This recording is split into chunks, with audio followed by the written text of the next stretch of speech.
मित्रों अज सवेरे सवेरे मल्ली साहब का मूड बहुत ज्यादा खराब है। मल्ली साहब पता नहीं करो कुट खा के आए ने कि मसला है। ये उदों का आके इस तरह ही खड़ा, मैं इन्हू बार बार छेड़ रहा कि मसला है, कि ना कुछ दसदा ना पुछदा, इदा ही खड़ा, इदा जिदा मसरां दी दाल बुसी हुई होंदी है, मसरां दी बुसी हुई दाल वर्गा मुंह करके खड़ा। हुण बंदे नूं पुछे दस ते सही तेनू होया की। अस्सलाम वालेकुम दोस्तों ते मित्रों, की हाल चाल है? सब दोस्त खैरियत दे नाल ने। अल्लाह ताला दे फजलो करम ते शुक्र दे नाल अज दा व्लॉग करदे हां शुरू। ते अज साडे मल्ली साहब बिल्कुल साडे तो नाराज ने।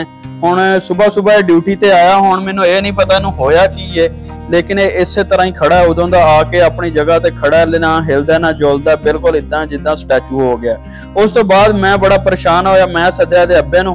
हुण इहदे अब्बे नूं सद्या, इहदे अब्बा नूं पुछदा कि इहनूं मसला की है। इहदे अब्बे नूं पुछया मैं की रोला, ये कहंदा सवेरे सवेरे सानूं जलील कीती खड़ा सी ते मैं दो ला दित्तियां। मैं कहा यार गलत कीता, ड्यूटी तो आउण तो पहले इहनूं पुछना क्या कर। मैं इहदे अब्बे नूं कहा भाईजान हुण इहनूं सानूं मना के भी दिओ, क्योंकि साडे अगे भी स्टैचू होया पिया। जदों इहनूं कुछ कहो इदां ही स्टैचू हो जांदा। तुसीं सज्जण ही दसो कि बंदा इहदा की हाल करे। हुण इहदी हालत वेखिओ की हुंदी।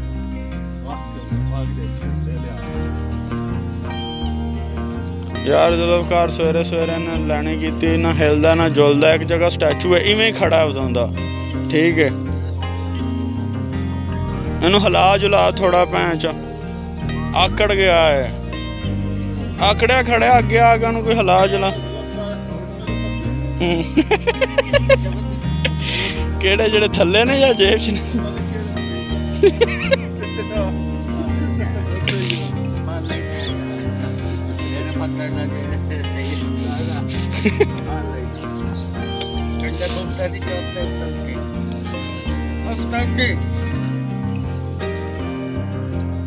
लो मित्रों, मैं आ गया अपने ज़ेबरा फिंच दी कॉलोनी विच। देखो माशाल्लाह ज़ेबरा फिंच कितने खूबसूरत है सज्जनों। माशाल्लाह मेरी ज़ेबरा फिंच बहुत ही अच्छी ब्रीड करती है। उस तो बाद मैं अपना आया बर्ड शेड विच। मैं क्या देखा मेरे परिंदे किस तरह हैं। माशाल्लाह सारे ठीक ठाक है, कंडीशन किदां दी है। माशाल्लाह मेरे को बड़े अच्छे बर्ड लगे हुए, सारे दे सारे हेल्थी ते एक्टिव ने। ब्लू 2 दी वर्किंग है, सारे सामने तो नजर आ रही है। Albino red eyes, albino black eyes, blue 2 confirm लगे हुए। माशाल्लाह सारे क्रीमी ने निकलते। मैं दूसरी तरफ देखिया, माशाल्लाह मल्ली साहब पुट्ठे होकर सुते पे ने। मैं कहा लै जी, ਇਹਦਾ भी अपने ਵੱਖਰਾ ही निजाम है। ਇਹਦਾ ਜਦੋਂ दिल करता काम कर ਲੈਂਦਾ, ਜਦੋਂ दिल करता जिथे दिल करता ਉੱਥੇ ही लम्मा पै के सो जाता। देखो माशाल्लाह ग्रीन रिंग नेक ते pair, parblue opaline to green opaline split blue. माशाल्लाह सारे ही जोड़े बड़े हेल्थी एक्टिव ते माशाल्लाह बड़ा दिल खुश हुंदा। बस ये है कि इन दिनों में अपने परिंदिਆਂ ਦੀ जिन्नी ज़्यादा तो ज़्यादा हो सके केयर करो, उन्होंने मल्टी विटामिन वगैरह दो। उस तो बाद स्पार्क वगैरह या फ्लैश वगैरह थोड़ा बहुत नाल यूज करो, ताकि तुहाडे बर्ड हेल्थी ते एक्टिव रहन। हुण ये टाइम हैगा बर्ड्स की तैयारी का। अगर इस टाइम तुसीं बर्ड्स की तैयारी नहीं करोगे तो बाद चो बड़ा मुश्किल हो जाता बर्ड्स नूं ब्रीड ते लैके आउणा। तो इस वजह तो अपने परिंदिਆਂ की अच्छी तैयारी करो ताकि अच्छी ब्रीड करन। लो जी मित्रों, टाइम हो गया शाम का। माशाल्लाह ठंडी ठंडी हवा चल रही है। मल्ली साहब ने लेले कड़ लिया बाहर दे। मल्ली साहब का हुण माशाल्लाह कोई मूड ठीक होया, सारा दिन तुरया फिरया काम शाम किया। उस तो बाद मैं थोड़ा रिलैक्स किया, इनू गप्पा शप्पा सुनाइया। उस तो बाद मल्ली साहब हुण माशाल्लाह ठीक हो गए ने ते लेले कट के लिया दूसरी साइड ते। इत्थे माशाल्लाह घाह शा वावा ज्यादा है। उस तो बाद मैं मित्रों निकलिया बाहर। मैं क्या देखा मुंजी लग रही सी, की कंडीशन है।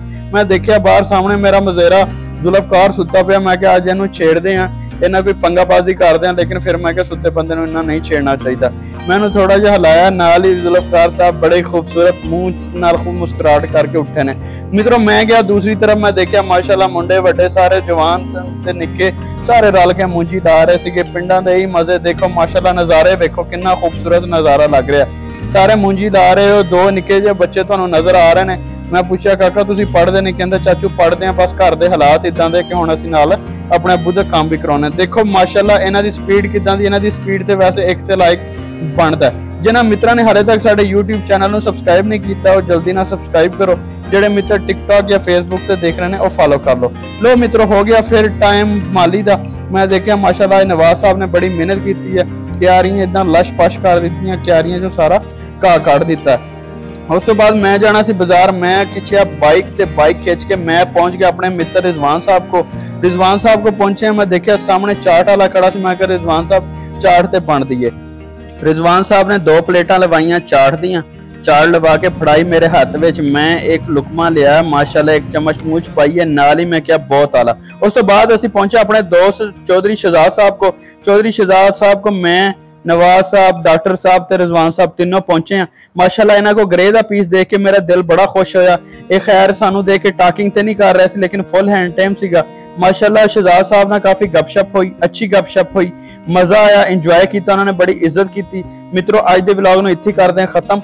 जिन्होंने दोस्तों ने यूट्यूब चैनल में सबसक्राइब नहीं किया, वो चैनल सबसक्राइब कर लो। दुआवां याद रखो। अल्लाह हाफिज, अल्लाह निगहबान।